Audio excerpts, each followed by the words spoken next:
ಸಂಪೂರ್ಣವಾಗಿ ಕೆಳಗಡಿದ್ದಾನೆ. Satan is on the top. ಈಗ ಸೈತಾನನು ಮತ್ತೊಂದು ಕಡೆ ಇರುವಂತಹ ಸೈತಾನ ಮೇಲಿದ್ದಾನೆ. The fight took place on the cross. ಈಗ ಅಲ್ಲಿ ಶಿಲುಬೆಯಲ್ಲಿ ಒಂದು ದೊಡ್ಡ ಯುದ್ಧವಾಗ್ತಾ ಇದೆ. And Jesus defeated the devil because Jesus obeyed the Father even unto death.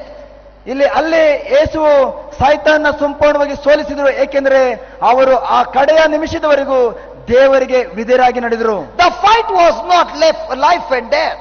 ಈಗ ಅಲ್ಲಿ ನಡೆದಂತಹ ಯುದ್ಧ ಬಂದು ಜೀವ ಮತ್ತು ಮರಣದ ಬಗ್ಗೆ ಇರುವಂತಹ ಯುದ್ಧ ಅಲ್ಲ. The fight was obedience to God or disobedience to God. ಅಲ್ಲಿ ನಡೆದಂತಹ ಯುದ್ಧ ಬಂದು ಇದು ದೇವರಿಗೆ ವಿಧೇಯತೆನೋ ಅಥವಾ ದೇವರಿಗೆ ಅವಿಧೇಯತೆನೋ ಎಂಬ ಕಾರ್ಯದ ಮೇಲೆ So ಕೇಂದ್ರೀಕೃತವಾಗಿದೆ. God sent Jesus to this planet Earth not to balance the scale, but he sent Jesus to this planet Earth so that he could give you much more grace. And when much more grace came, when Jesus finished the battle on the cross, now you through Jesus are not at the bottom, but God raised you up on the top. And now the devil, who was once upon a time the God of your life, the master of your life, he has now become your slave under your feet. Praise That's the for Lord. much more grace. Praise the Lord. Hallelujah.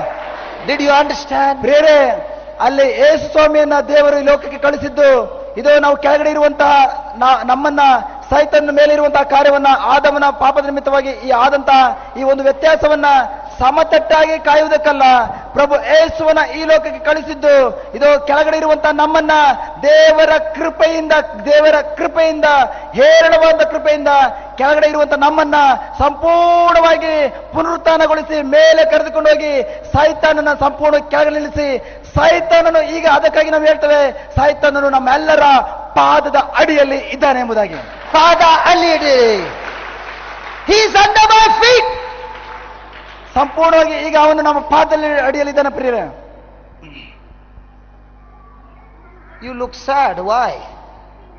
ಎತ್ತಕ್ಕಾಗಿ ನೀವು ಇನ್ನ ಒಳ್ಳೆ ಸಪ್ಪಿಗೆಗೊಳ್ತಿದ್ದೀರಾ?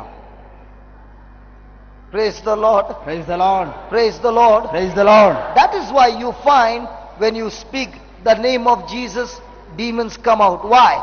The grace of God is much more in you that destroys the work of the devil. ಅದಕ್ಕಾಗಿ ಪ್ರಿಯರೇ, ಇದು ಯೇಸುವಿನ ನಾಮದಲ್ಲಿ ನೀವು ಸಂಪೂರ್ಣವಾಗಿ ದೆವ್ವಕ್ಕೆ ಆಜ್ಞೆ ಮಾಡುವಾಗ ಅದು ಸಂಪೂರ್ಣವಾಗಿ ಅದು ಬಿಟ್ಟು ಹೋಗ್ತದೆ. ಏಕೆ? ಇದು ಎಲ್ಲದಕ್ಕಿಂತಲೂ ಹೇರಳವಾದಂತಹ ಕೃಪೆ ನಿಮ್ಮ ಒಳಗಡೆ ಇರುವುದರಿಂದ ಆ ಕೃಪೆಯಿಂದ ನೀವು ಬಾಯಿ ತೆಗೆದು ರಿಲೀಸ್ ಮಾಡಿದ್ರೆ ಸಾಕು, ದೆವ್ವವು ಅದೇ ಕ್ಷಣದಲ್ಲಿ ಬಿಟ್ಟು ಓಡಿ ಹೋಗ್ತದೆ. Praise the Lord. Praise the Lord. Hallelujah. Hallelujah. Hallelujah. Hallelujah. Now. Many people have fear of death. ಅನೇಕ ಮಕ್ಕಳು ಮರಣ ಅಂದ್ರೆ ಸಾಕು ಸಿಕ್ಕಾಪಟ್ಟೆ ಭಯ ಪಡ್ತಾರೆ. Saint Paul says to the devil, I wish I could die right now. ನಾನು ಸತ್ತವನಾಗಿದ್ದೇನೆ ಎಂಬುದಾಗಿ, ನಾನು ಸಾಯ್ಲಿಕ್ಕೆ ಇಷ್ಟಪಡ್ತೇನೆ ಎಂಬುದಾಗಿ ಹೇಳ್ತಾ ಇದ್ದಾರೆ. I don't think anybody will say that. ನಾವು ಯಾವ ಕಾರಣಕ್ಕೂ ಈ ರೀತಿ ಹೇಳಲಿಕ್ಕೆ ಇಷ್ಟಪಡೋದಿಲ್ಲ. He says, I wish I could die right now, because if I die right now, I will be with my master Jesus Christ of Nazareth. ಈಗ ಅಲ್ಲಿ ಸಂತ ಪೌಲರು ಹೇಳ್ತಾ ಇದ್ದಾರೆ, ಇದು ನಾನು ಈ ಕ್ಷಣದಲ್ಲೇ ನಾನು ಸತ್ತವನಾಗ್ಲಿಕ್ಕೆ ಹೋಗ್ತಾ ಇದ್ದೇನೆ. ಯಾಕಂದ್ರೆ ನಾನು ಈ ಲೋಕದಲ್ಲಿ ಸತ್ತ ತಕ್ಷಣವೇ ಪರಲೋಕದಲ್ಲಿರುವ ನನ್ನ ತಂದೆಯನ್ನ ನಾನು ಭೇಟಿ ಮಾಡ್ಲಿಕ್ಕೆ ಹೋಗ್ತೇನೆ ಎಂಬುದಾಗಿ. But then he says, I thank my God that I'm alive. ಆದರೂ ಕೂಡ he says, I thank my God that I'm alive.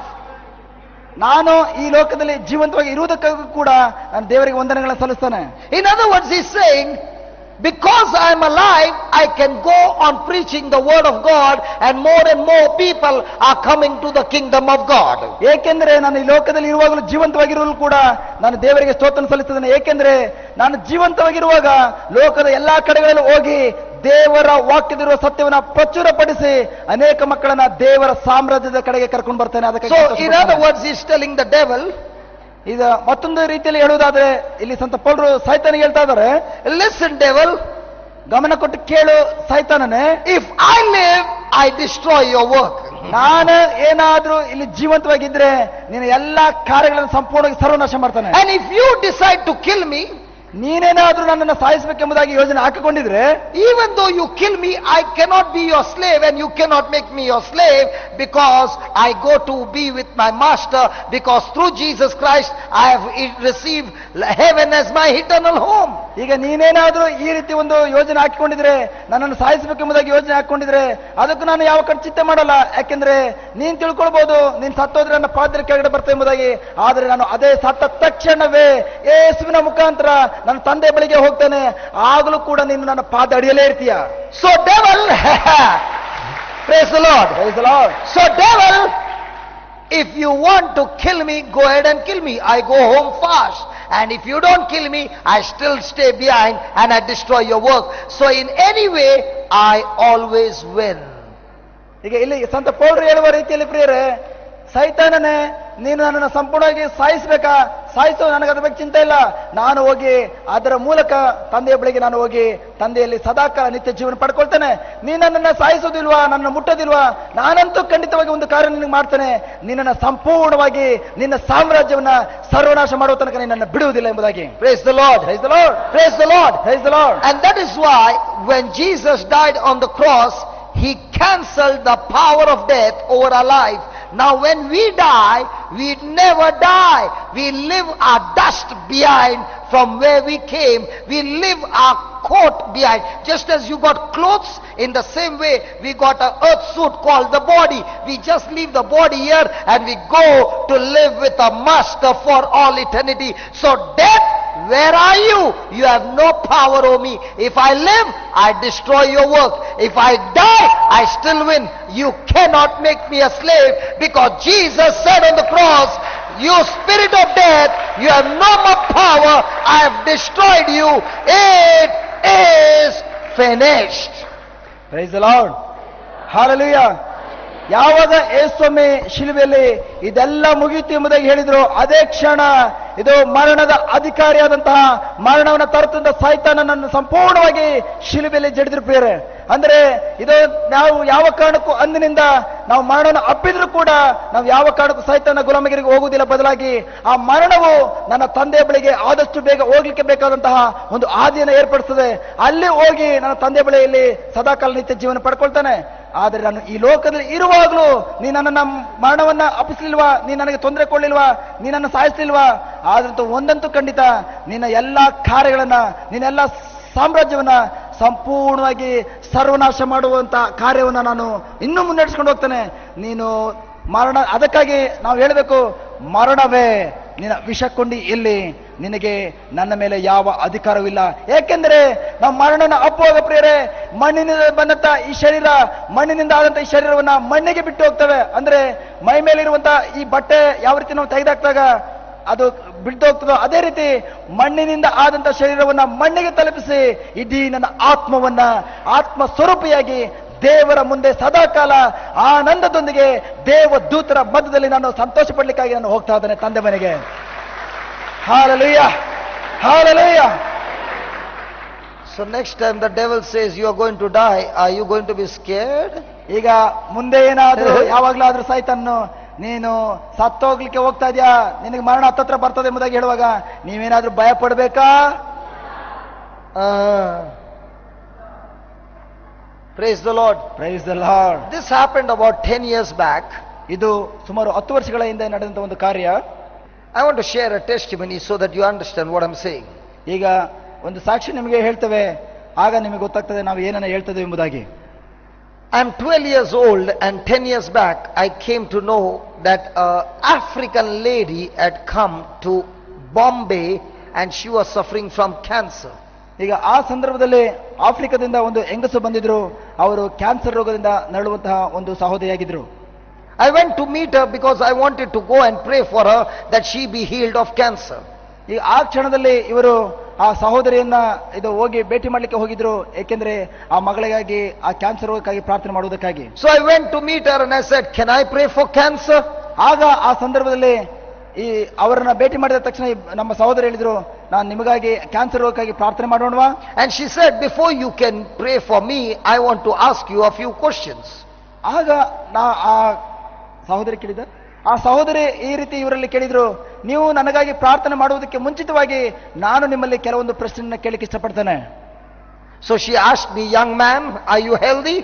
ಈಗ ಆ ಸಂದರ್ಭದಲ್ಲಿ ಆ ಸಹೋದರಿ ಕೇಳಿದ್ರು ಇವರ ಬಳಿಯಲ್ಲಿ, ಇದು ಯುವಕನೇ, ಪ್ರಬೋಧಕನೇ, Are you healthy?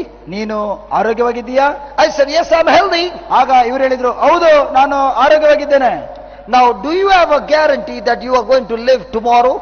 ಈಗ ನಿನಗೇನಾದ್ರೂ ಗ್ಯಾರಂಟಿ ಇದೆಯಾ ನಾಳೆ ಬೆಳಿಗ್ಗೆ ನಾಳೆ ನಾನು ಸುಪ್ರಭಾತವನ್ನು ಕಾಣ್ತೇನೆ ಎಂಬುದಾಗಿ? Because there can be an earthquake right now, or a tsunami, or something or the other, and there can be an accident, and you might be dead in the next moment. ಯಾಕೆಂದ್ರೆ ನೀನು ಹೋಗುವಾಗ ಯಾವುದೋ ಒಂದು accident ಆಗ್ಬೋದು, ಅಥವಾ ನೀನಿರುವಂತ ಜಾಗದಲ್ಲಿ ಯಾವುದೋ ಒಂದು ಸುನಾಮಿನೋ ಭೂಕಂಪನ ಆಗ್ಬೋದು. ಅದರ ಮೂಲಕ ನೀನು ಸಂಪೂರ್ಣವಾಗಿ ಮರಣವನ್ನು ಅಪ್ಪೋದು. ಅದಕ್ಕಾಗಿ ನಿನಗೆ ನಾಳೆ ನಾನು ಇರ್ತೇನೋ ಇಲ್ವೋ ಎಂಬುದಾಗಿ ನಿನಗೆ ಗ್ಯಾರಂಟಿ ಇಲ್ಲ, ನೀನು ಇರ್ತೀಯೋ ಇರಲ್ಲೋ ಎಂಬುದಾಗಿ. ಸರಿಯಾ? ಹೌದಾ? ಹೌದಾ? So I said, I did not say anything. I was looking at her. ಆಗ ಇವರೇನೋ ಬಾಯಿ ತೆಗೆದು ಹೇಳಲಿಲ್ಲ, ಅವ್ರನ್ನ ನೋಡ್ತಾ ಇದ್ರು. She said, I'm suffering from cancer. ಆಗ ಆ ಸಹೋದರಿ ಹೇಳಿದ್ರು, ಹೌದು, ನಾನು ಕ್ಯಾನ್ಸರ್ ರೋಗದಿಂದ ಬಳಲ್ತಿದ್ದಾನೆ. My chest has been operated on both the sides. I had cancer. ಈಗ ಅವರ ಎರಡು ಭಾಗದ ಎದೆಯು ಕೂಡ ಆಪರೇಷನ್ ಮಾಡಲ್ಪಟ್ಟಿದೆ. And they have removed it. ಸಂಪೂರ್ಣವಾಗಿ ಎಲ್ಲವನ್ನ ತೆಗೆದುಹಾಕಿದ್ದಾರೆ. Now she has got cancer in her stomach. ಈಗ ಅವರ ಹೊಟ್ಟೆಯಲ್ಲಿ ಆ ಕ್ಯಾನ್ಸರ್ ರೋಗ ಇದೆ, ಕ್ಯಾನ್ಸರ್ ಗೆಡ್ಡೆ ಇದೆ. And she said, the doctor said, only 2 more months to live. ಆಗ ಡಾಕ್ಟರ್ ಹೇಳಿದ್ದಾರೆ, ಇನ್ನು 2-3 ತಿಂಗಳು ನೀನು ಬದುಕೋದು ಎಂಬುದಾಗಿ. Hallelujah. Hallelujah.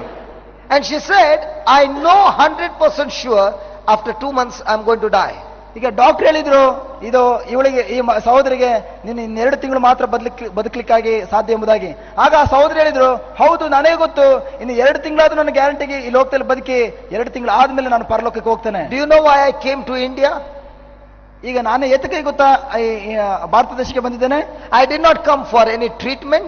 ನಾನು ಭಾರತ ದೇಶಕ್ಕೆ ಬಂದಿರುವುದು ಯಾವುದೇ ಒಂದು ವಿಧವಾದ ಔಷಧಿಯನ್ನು ತೆಗೆದುಕೊಳ್ಳುವುದಕ್ಕಾಗಿಲ್ಲ. I had 2 choices. ಈಗ ನಾನು 2 ಆಯ್ಕೆಗಳನ್ನ ಇಟ್ಟುಕೊಂಡು ಬಂದಿದ್ದೇನೆ. I can sit and cry that I'm going to die.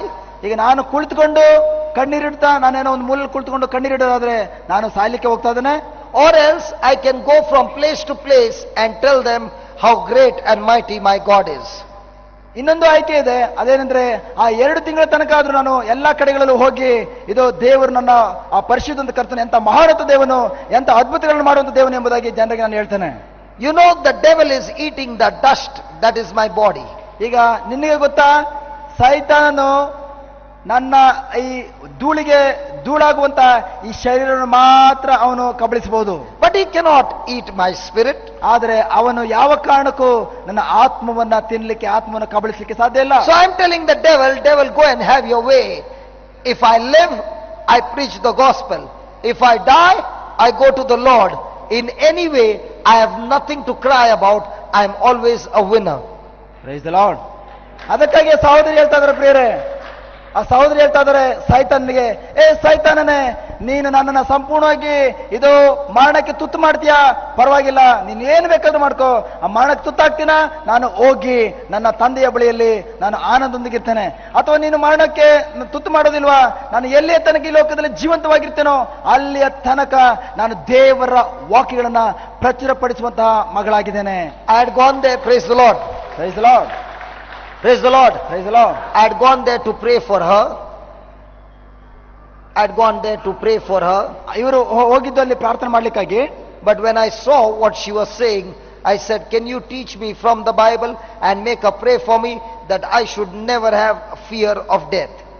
ಆಗ ಅವರು ಹೇಳಿದ್ರು, ಇದು ಯಾವ ಕಾರಣಕ್ಕೂ ನನಗೆ ಮರಣ ಎಂಬ ಕಾರ್ಯದ ಬಗ್ಗೆ ನನಗೆ ಯಾವುದೇ ವಿಧವಾದಂತಹ ಭಯ ಬಾರದ ರೀತಿಯಲ್ಲಿ ನನಗೆ ಬೈಬಲ್ನ ವಾಕ್ಯಗಳನ್ನು ತೆಗೆದು ನನಗೆ ಕಲಿಸಿಕೊಡಿ ಎಂಬುದಾಗಿ ಕೇಳಿದ್ರು. I never saw anybody having such faith that person had no fear of death.